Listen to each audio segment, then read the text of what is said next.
That corner belongs to the HOA now. Then why's your entire entrance sitting on my insured property? What's that supposed to mean? It means your neighborhood has 5 days left looking like this. By the end of that week, Briar Glen didn't feel like a luxury neighborhood anymore, without the stone entrance, the waterfall, and the perfectly striped mowing lines out front. It looked ordinary. And that was the real problem, because neighborhoods like that don't just sell houses, they sell image. Every evening, I sat on my porch watching headlights roll past the now empty entrance. Cars slowed down, confused delivery drivers missed the turn entirely, teenagers started cutting through the neighborhood because it no longer looked private. And online, people were panicking. Homeowners started posting in the neighborhood forum asking why the HOA insurance carrier was suddenly reviewing landscaping liability coverage.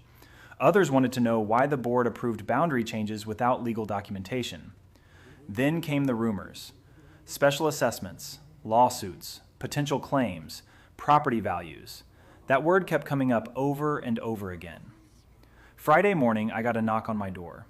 3 homeowners stood outside, a middle-aged couple and an older veteran I'd seen walking his dog before. The woman spoke first. "Mr. Carter, we're not here to fight.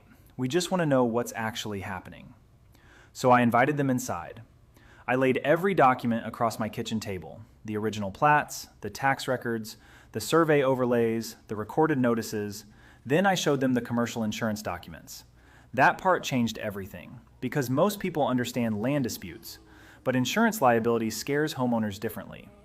I explained exactly what happens when commercial landscaping operations take place outside approved property boundaries. If someone gets injured, if equipment damages a vehicle, if an insurer denies coverage due to unauthorized encroachment, the liability doesn't magically disappear. Sometimes it comes back on the HOA itself. The veteran leaned back slowly in his chair. "They told us you were trying to extort the neighborhood." I shook my head calmly.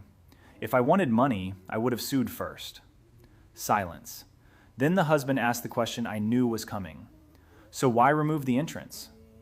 "Because they moved my insured mowing frontage without permission and assumed I wouldn't push back." Nobody argued with that. By that afternoon, the HOA board requested a formal meeting. Not at their office, at my workshop. I found that interesting. Greg arrived with 2 board members and a completely different attitude. Less polished, less confident. Their attorney was there too. Greg cleared his throat before speaking. "We reviewed the original records and consulted with our insurance carrier." There it was, insurance carrier, the phrase that finally humbled them. "It appears the original property line is correct." I stayed quiet. "And the HOA entrance partially encroaches onto your parcel?" 12 feet isn't partial.